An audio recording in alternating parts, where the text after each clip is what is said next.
My name is Mary Conquest. I'm your host for Safety Labs by Slice, the podcast where we explore the human side of safety to support safety professionals. We move past regulations and reportables to talk about the core skills of safety leadership: empathy, influence, trust, rapport. In other words, the soft skills that help you do the hard stuff.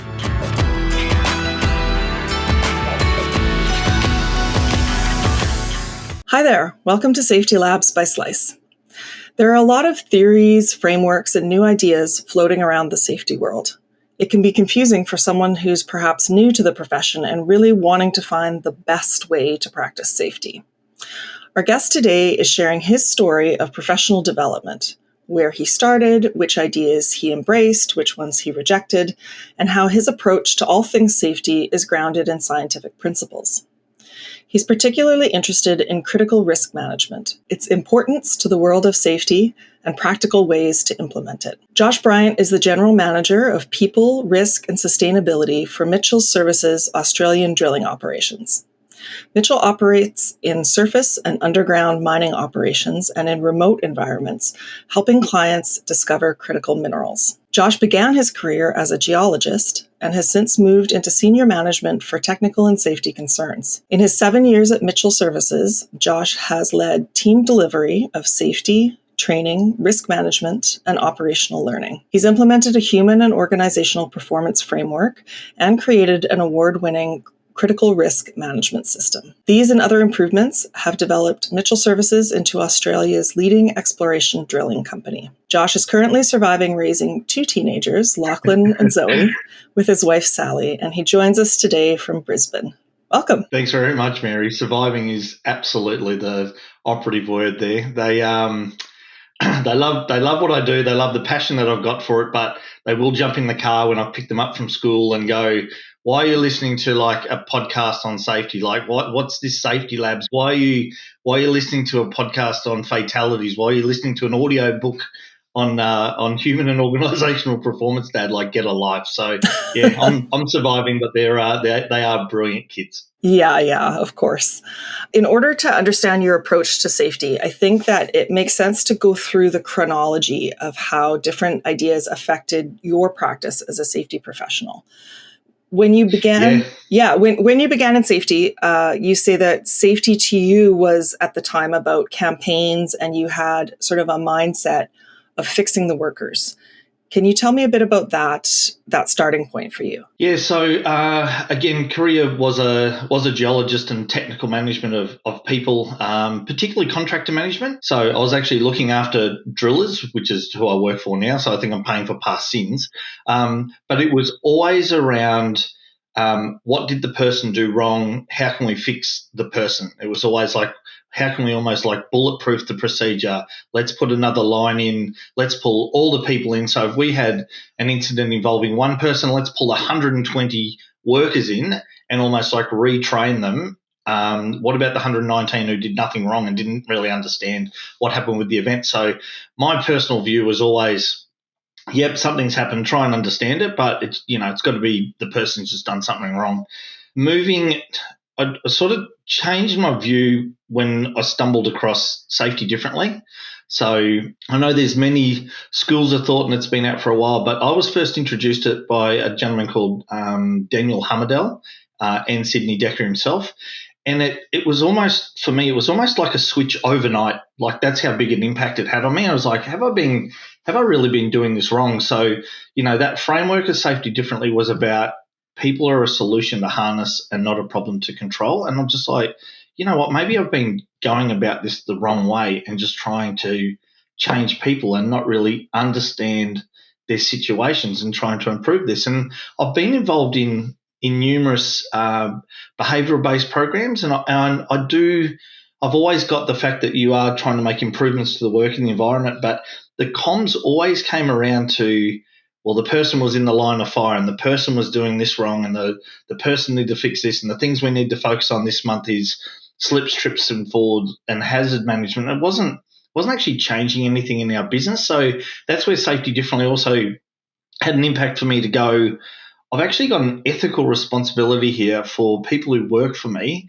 to make their workplaces better and to actually understand what they're going through day to day, what's their constraints, and actually what do I need to do to put in place to make things go well. So that was a big shift, and then sort of fell into the HOP space and the HOP language, so human and organisational performance. I know you've had, Andrea Barker on the show, so if anyone's not familiar, she's a leading expert. Go and watch that. Go and watch that webinar. But falling in the language of HOP really resonated with us as a business, and that's where we started to make changes as leaders as well. It was a simple framework, the 5 principles plus 6, as Tesla recently said. We've been using 6 for a long time. So, but those 6 principles really resonated for us, and it wasn't about workers; it's about leaders' approach to safety and to work. A couple things. I want to go back a little bit and give some context about how you were working at that time before these things came in. So Mitchell Services is a contractor, and there are a couple different levels of safety oversight, by which I mean your job context changes depending on whether your current client is like a giant multinational company or a small operator. So in your early days there, how did that affect your critical risk management? I know I'm walking backwards a bit here, but I'll come back through some of the stuff that you just talked about. Yeah, good question, Mary. I guess I'll frame it this way, that one of our operations managers originally said to me when I joined Mitchell Services that we're only as good as our clients. And like that actually scared me. So what that said to me is that we were relying on the systems that our clients had in order to be safe. From a regulatory perspective, some of the mining areas that we work in are quite prescriptive about safety management systems and who you operate under. But for us, the critical risk systems or the safety management systems didn't really focus on the drilling operations that I was responsible for and ensuring that the controls that we had in place or that we needed to have in place were in place. So their systems would verify quite generic stuff or related to their mining activities, but not actually to our drilling activities. And what we found is, like the example that you said, is like working with those higher tier level 1 miners, a lot of money, a lot of resources, large systems embedded. But if I'm working for a junior mining company, they are trying to get value for money. They want to spend all their money to like basically get rocks out of the ground.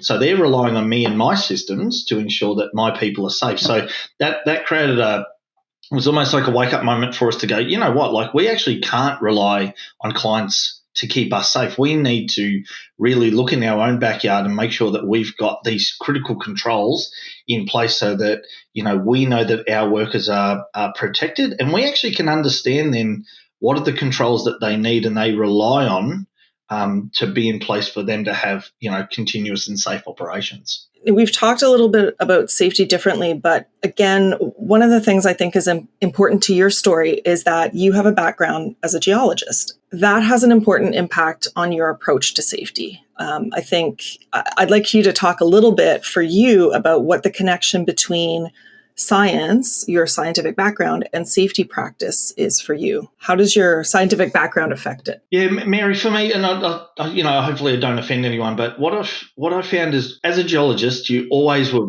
always researching, you were always trying to find the latest things that were coming out. How are people doing different studies at different deposits? Can be overseas. What systems are they putting in? And it was always like just trying to learn, like, reading more on papers about how people are doing alteration studies or how they're doing geological modelling. So, and then you would try and embed that back into your own geology practices to go, well, let's try and get better here. I don't see it in safety. I don't see a lot of it. Like it's almost like when a safety professional was coming to a site, the way that safety is done at that site is the way it's done. So who am I to challenge that? Who am I to really do it? Like I just need to know the systems and just make sure like they're almost like stronger.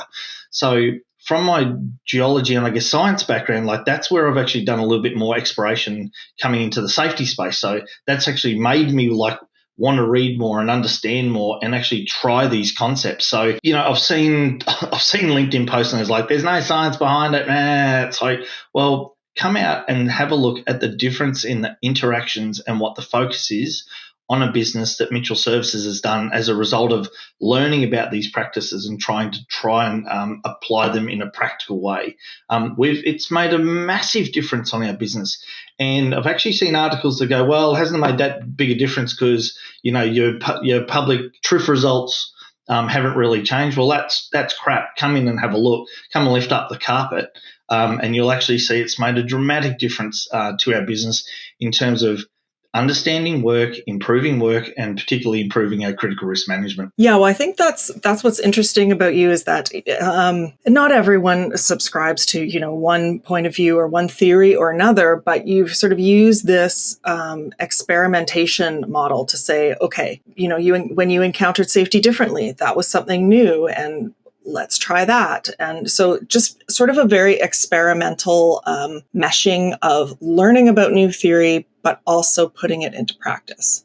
Yeah, so we were campaigns and we were having a number. Everyone thinks everyone gets injured at Christmas because their mind turns off the job. So the challenge the board put to us is like, we need a campaign to get people thinking about work. And we're just like, well, this is just absolute crap because it's not sustainable. It's not going to work. So when we were learning about these safety differently principles, the way we applied it, we used a theory by Don Ash called the 100 small things.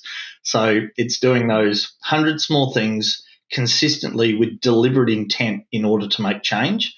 So it wasn't a wholesale, let's put up posters and, let's put badges on and let's change our shirts, etc.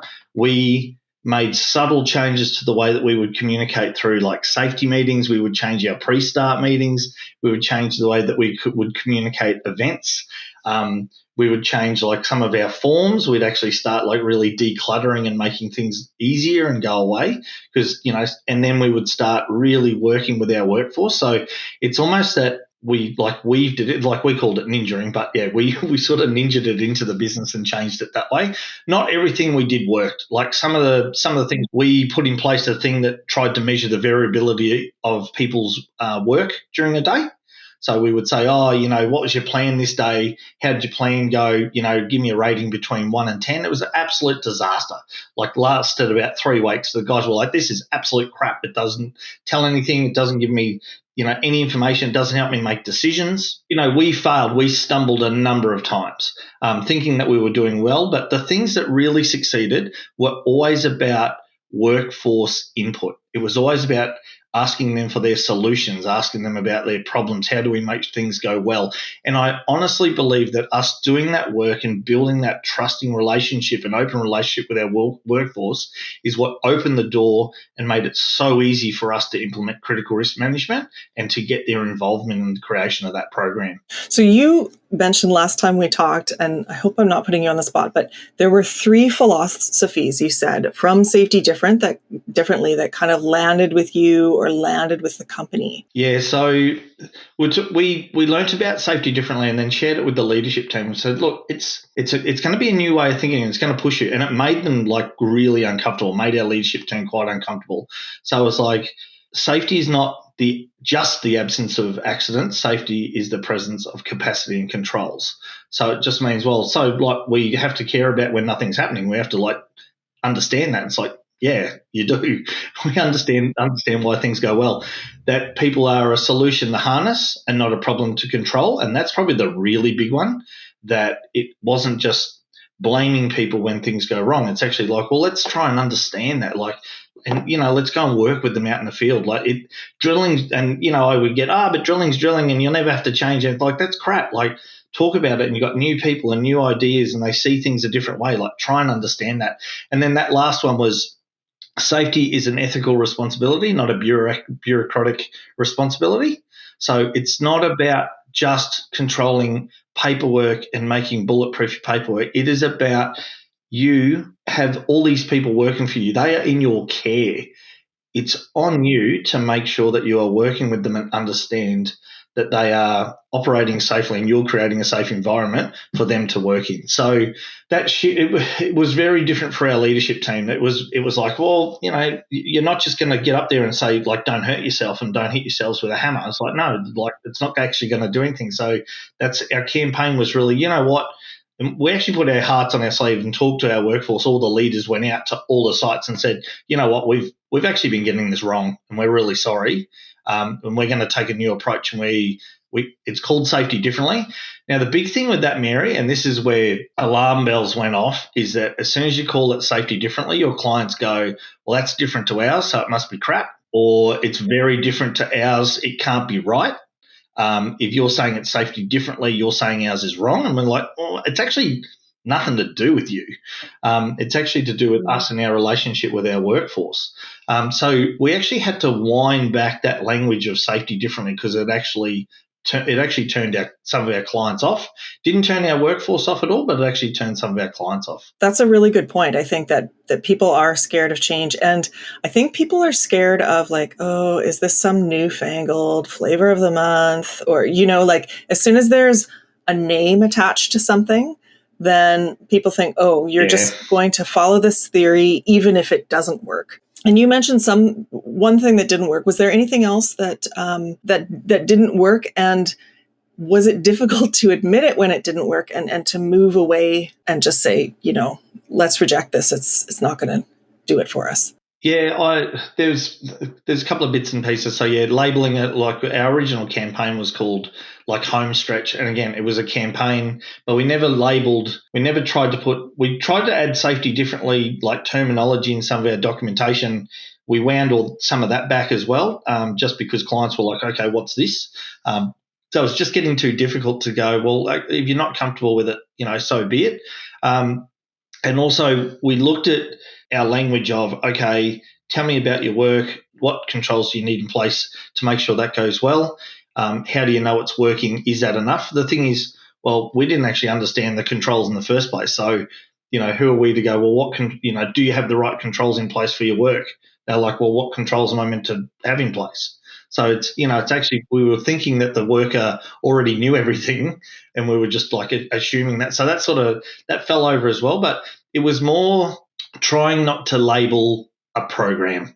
I think that's the biggest thing, and you need to make it part of your actual DNA rather than I walk out the door and the next person comes in and they shove a zero harm sticker and then off we go. It's another campaign. So we needed to really make sure that it wasn't going to be something that was short term, and it was going to be part of how the business operated. Yeah. And one thing that you said really, so we started with no critical risk management and then incorporating some safety differently ideas. And then you said that human and organizational performance was really what expanded. And like, speaking of working it into the DNA of the company, I think that what you told me was that HOP really helped expand some of these improvements and ideas widely through the company. If I understood correctly what you said, that different places got really involved.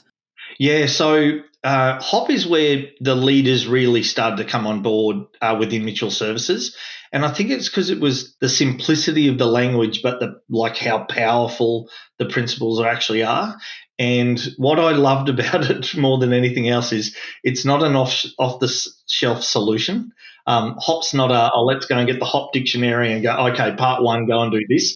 It doesn't actually work like that, because I think what HOP forces you, what human and organization performance forces you to do, is understand how your business operates. How does the business communicate? What does it make important? What do leaders make important? What does the workforce make important? And then for you to implement HOP, if you don't understand that, it's going to fall flat. And I think that's where some people, I guess they stutter and they go, HOP's great, but like where do I start? We started with our leaders. It's always been about the leadership team and the supervisors, and if they can understand it and they can implement it, then we will have absolute success. I've had a couple of supervisors go, this HOP's great, like when are we going to roll it out to the workforce? And it's like, well, it's not actually designed for the workforce. It's actually designed for us as leaders to implement. So the simple thing with the HOP principles is errors normal, even the best make mistake. People make mistakes, and taking that view every time that we have an incident or something minor happen. And even my CEO now, Andrew, will go, mate, if you and I were on that rig, would we have done exactly the same thing? It's like, yeah, we probably would have. So it's just like that acceptance in the business, and that blame fixes nothing. That's been one of our business principles for a long time. Never openly criticise. Blame fixes nothing. That's been one of Mitchell Services' values. So that blame fixes nothing fit in really quick. The systems and context drive behaviour. People, I think, with this one, think systems drive behaviour. Oh, it's my paperwork. It's how things are made difficult. It's actually context. It's like, what does the organisation make important? What messaging does the CEO give, and what does he make important? Or even careful, like, what books does he have in the background? Like, if he's doing a quick video, there's like a book that's all just about money, etc. Then what type of message is that? It's creating that context. So also understand their work. How difficult is it to get equipment? How tricky is it? Do we give them the right planning, etc.? And then a big one's response matters. What do we do when things go wrong, and how do we handle bad news? This has probably been the biggest shift in Mitchell Services, I reckon, in the last 2 years. How do we handle bad news? How do we handle events, and how do we respond? And it can be taken that if you don't suddenly go, what the hell's going on? You mustn't be a human being, but it must be hang on a minute, stop. What can we learn from this? Is the person all right? Let's move on as a business. And then the sixth principle for us is always controls save lives. So, that's where our critical risk management actually came into play and interweave really closely in with HOP as well. You mentioned last time we spoke that one of the most important things you did involving HOP was to change the language you used to remove blame from the language. So how did you manage that? And you already talked a little bit about why it was critical, but practically speaking, how did you? Yeah. How do we do it? Freaking hard. That's how. For you to put out a document, put out a notification on an event, watching that any language that you use in your communication doesn't actually blame an individual is quite difficult. And we have it's almost like a lot of peer support to like, can you please check this to make sure that there's no language of blame in this document, in this communication, etc. Can you please make sure that, we've got that right?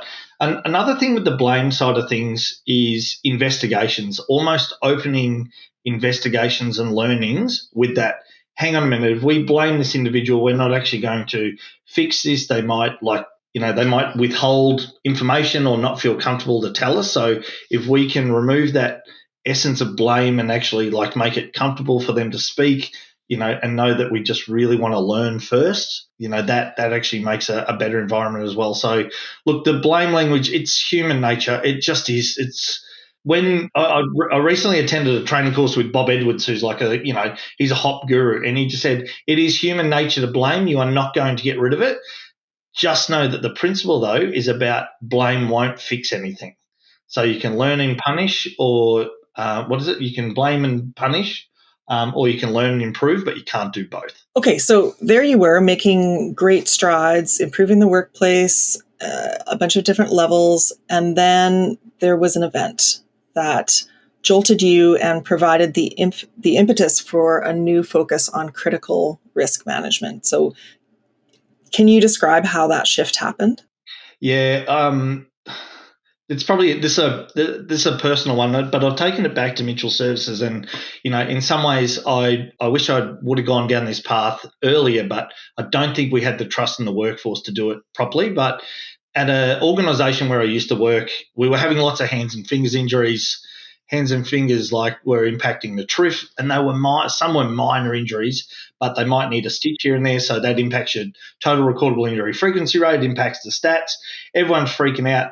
Hands and Fingers campaign. Josh, your manager improvement, Hands and Fingers is your be-all, end-all. You'll be doing this until it improves. So every month, getting people to sign their commitments to Hands and Fingers safety, and stickers on the walls and posters, and making videos of Hands and Fingers and people getting hurt. And what happened to the TRIF? Absolutely nothing. Kept going along. So we even got thought outside the box and went into the schools and started talking to kids and going, mum and dad are at home.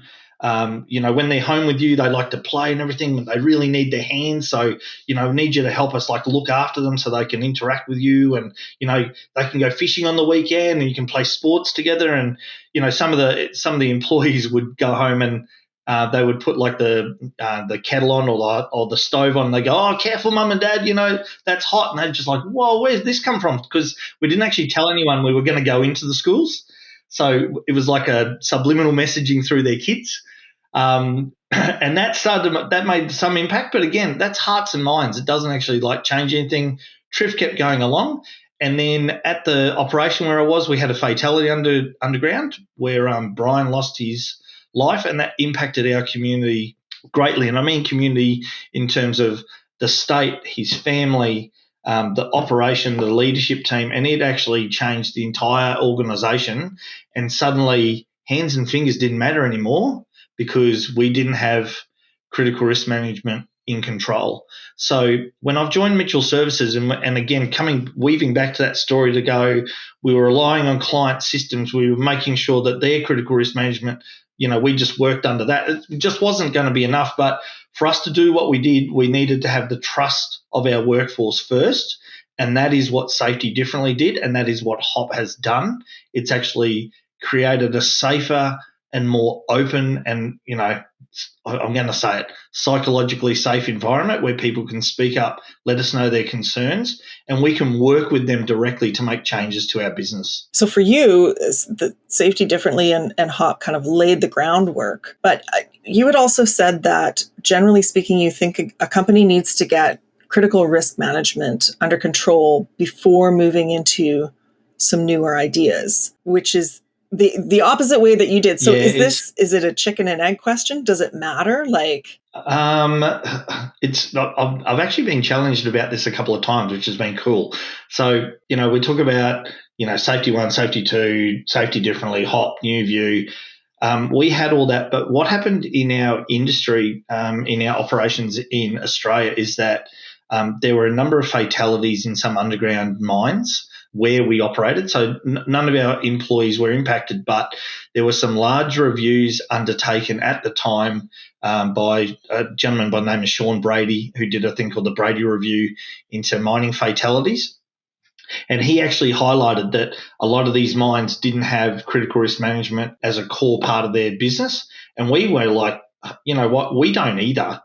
And we are relying on these. And if they're coming in and doing these reviews and saying the clients aren't doing them well, like, we can't rely on this. We have to do this ourselves. And coming back, like, if we've got junior businesses who are relying on us to have robust systems, we don't have critical risk management in control. And that's what started our critical risk process. It really kicked us off to go, we've got these reviews. Everyone will say it's the most terrible thing ever. COVID was almost a godsend because it allowed us to stop and then go backwards and look at, okay, let's look at our operations and make sure that we've got critical risk management like covered off. Do you think there's a right way to do it, or is it just get it done? Sort of in an order of do you know what I mean? Like you said, Safety Differently and HOP sort of laid the groundwork. I think you weren't as sure that your critical risk management would have been as successful if you hadn't done that first. Yeah, I think a way to look at it is using the Safety 1 and Safety 2 framework. So Safety 1 is about having processes and procedures and making sure things go right all the time, whereas Safety 2 is that, understanding why things go well, working closer with your workforce. We didn't have that Safety 1 aspect right. Hands up, we did not have it right. And we needed to get that right. So it's almost like we're going into this mindset of let's make sure things go well and let's work really closely with our workforce and understand them. But we actually don't have a very robust safety management system that includes critical controls. We need to go back and fix that, and then we can keep going on with our HOP journey. And in the end, you have an award-winning critical risk management system. So can you tell me about some of the really practical ways that you set that up? What worked, what didn't? Yeah, what we've seen with, it's not vanilla. I always, whenever I talk about critical risk management, I put up a tub of vanilla ice cream and go, critical risk management isn't vanilla. And I think the thing with us is by doing Safety Differently and HOP, we really engaged with the workforce, understood their work, understood where the controls were, And that actually let us not work in a back room in a spreadsheet and go, oh, these are the material unwanted events. This is how we think they would happen. Here's the controls. We were like, let's review everywhere that there's been a fatality and could that happen on one of our drill sites? And then let's work with the workers. So we would go out to each of the site and go, if we've got an entanglement risk, where can that happen on this site? What can happen here? Oh, that thing spins and that does this and that does that. And also, oh, wow, when would it be likely that we would interact and that would happen? Oh, we'd have this open or we'd do this. Oh, so what controls do we have in place? Oh, we'd put a cage and we'd put an interlock here and we do this and we do that and just, oh, wow, okay, excellent. The ICMM guide to critical control management, which is available online, was a very good, follow the bouncing ball until we involved the worker, because they were like, well, we don't actually agree with that flow chart that says that's a critical control. If that's not in place, I'm not working today. And I just go, cool, no dramas. That's a critical control. We'll do a performance standard for it. We'll put verification activities in place. The other thing that the workforce did with our critical control management is, oh my God, more paperwork. What other crap are you going to get us to do today? Thanks for making my life even harder as a supervisor and burning more time. So we worked with them to understand what's the routines that you're around your workers and, maybe learning or maybe doing an inspection. And we actually wove critical risk management into their pre-existing activities. So we didn't create any clutter and any extra, noise for them. And another thing with it is we didn't want critical risk management to be about pure metrics. So, we're not a statistically driven organisation. We try not to have any stats on any notice boards, no injury-free days, no what the TRIF is. And we were going to apply the same with critical risk management. We wanted it to be, these are the things that we found doing critical risk management.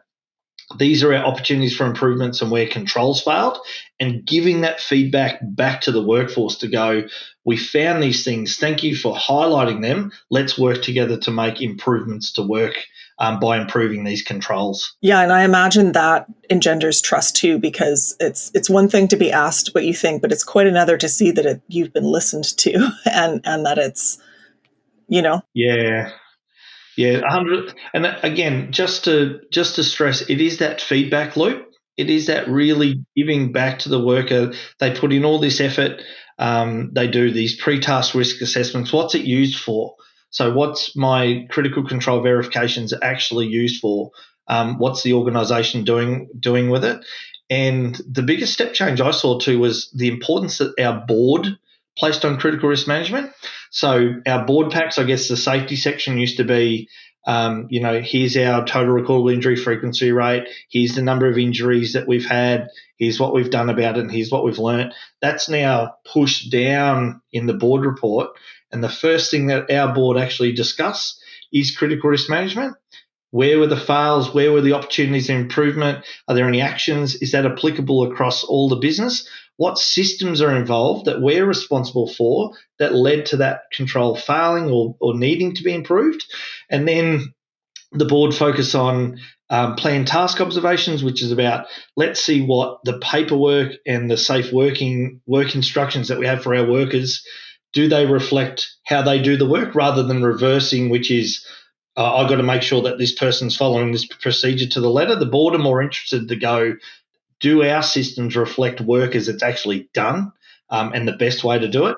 And probably the third thing they really focus on is workplace insight. So what do we learn about work and what's the business doing to look for those 1% improvements that we could apply across the entire business? So it's just been, critical risk management's actually made this shift in the entire business.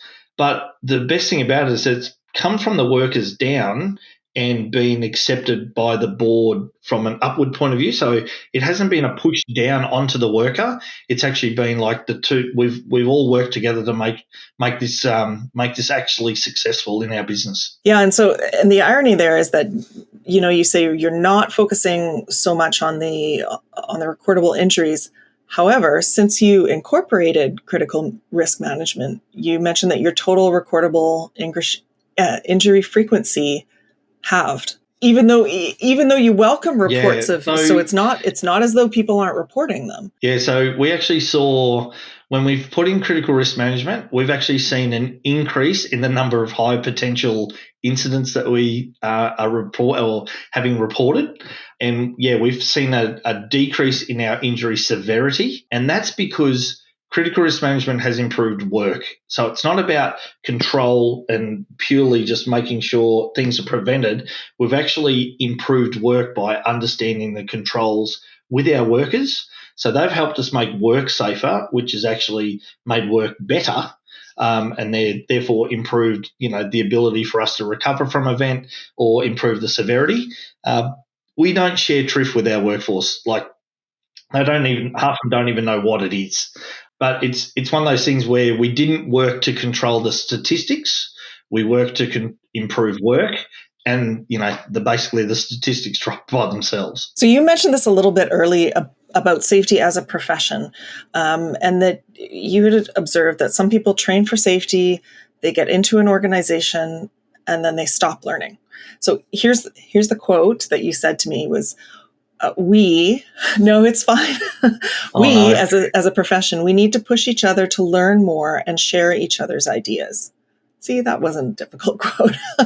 So how well do you think that safety professionals already do that? And are there specific areas where you think the sharing could improve? Look, I think we do try. I think there could be more sharing of learnings from events. I think events are pretty kept in house, and it's almost like you're trying to protect your company's reputation.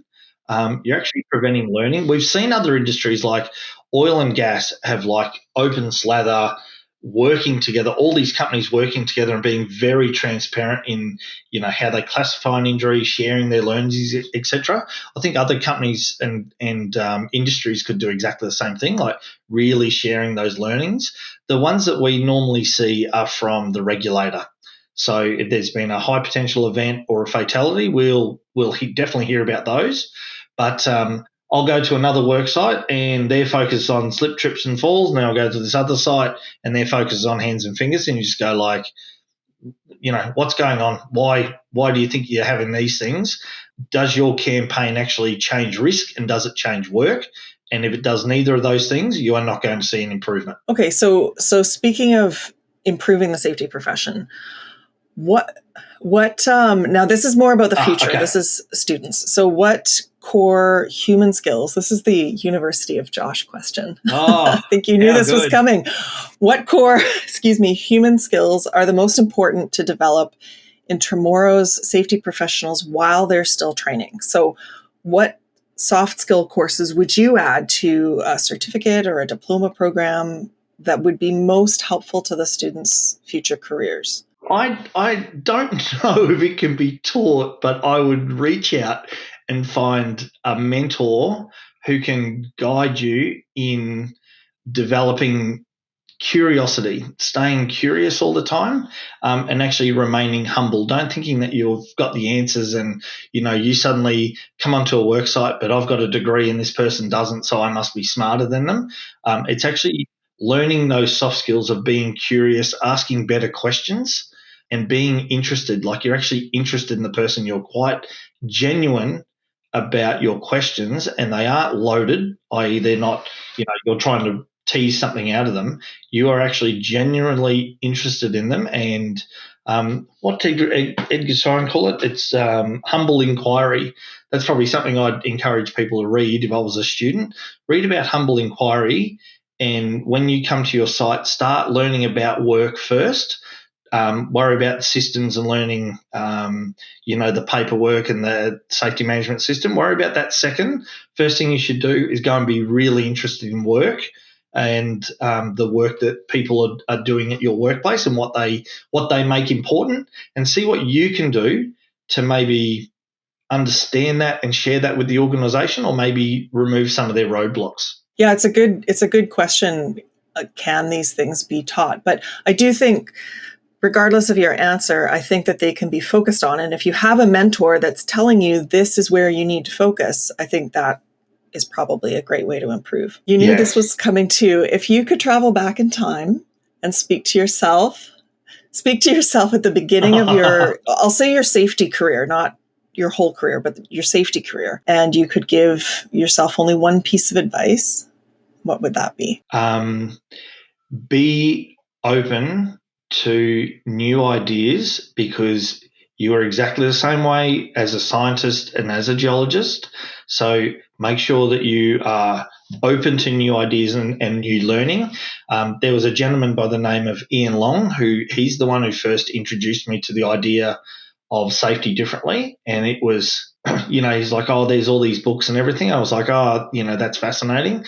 And like, here I am criticizing people today to go, oh, people don't read enough and they're not willing to look at things. I was exactly the same on day one as a safety professional, that someone said to me, you should read this book on understanding human error, Guide to Understanding Human Error. And I'm like, that's fascinating, reading all these books.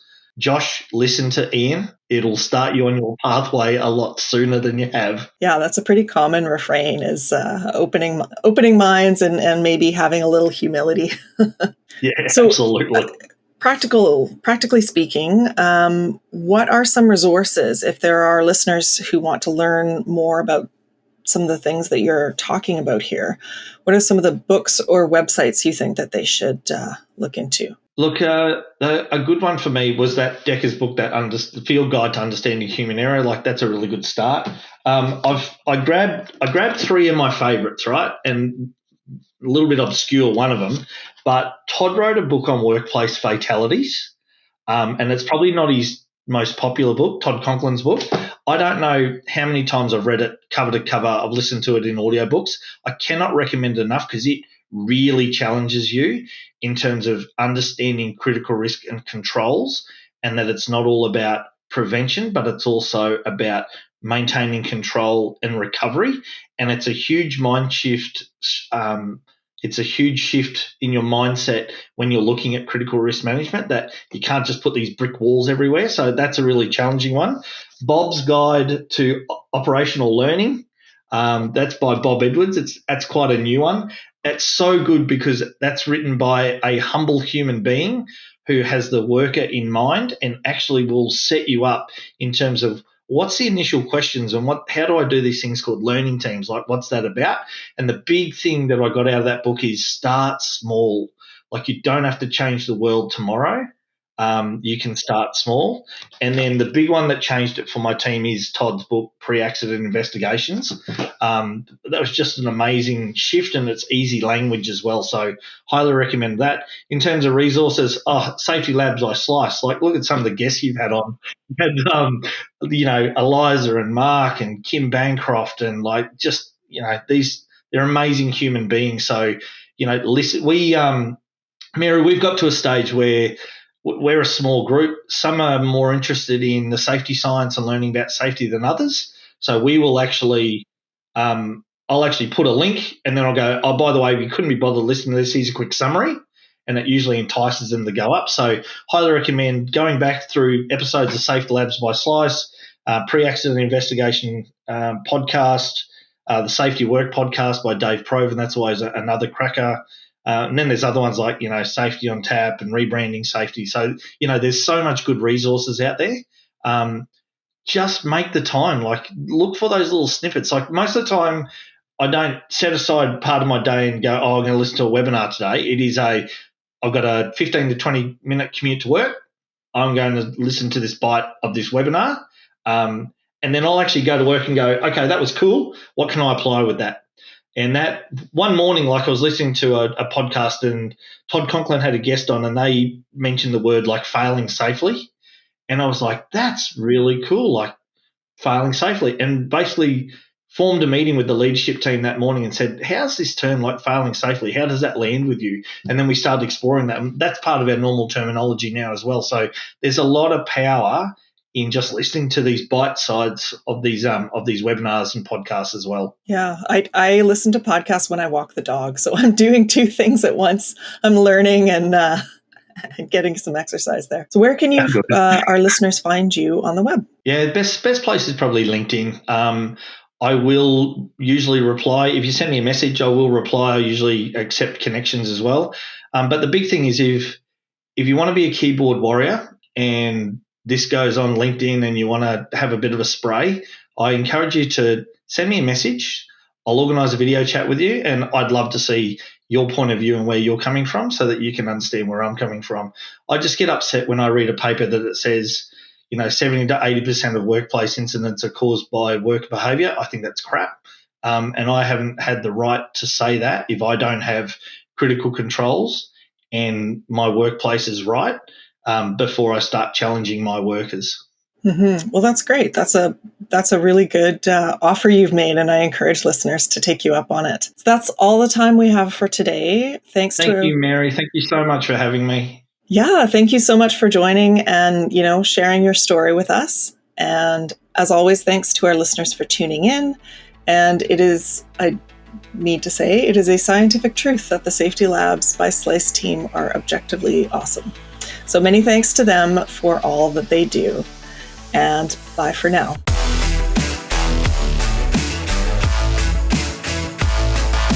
Safety Labs is created by Slice, the only safety knife on the market with a finger-friendly blade. Find us at sliceproducts.com. Until next time, stay safe.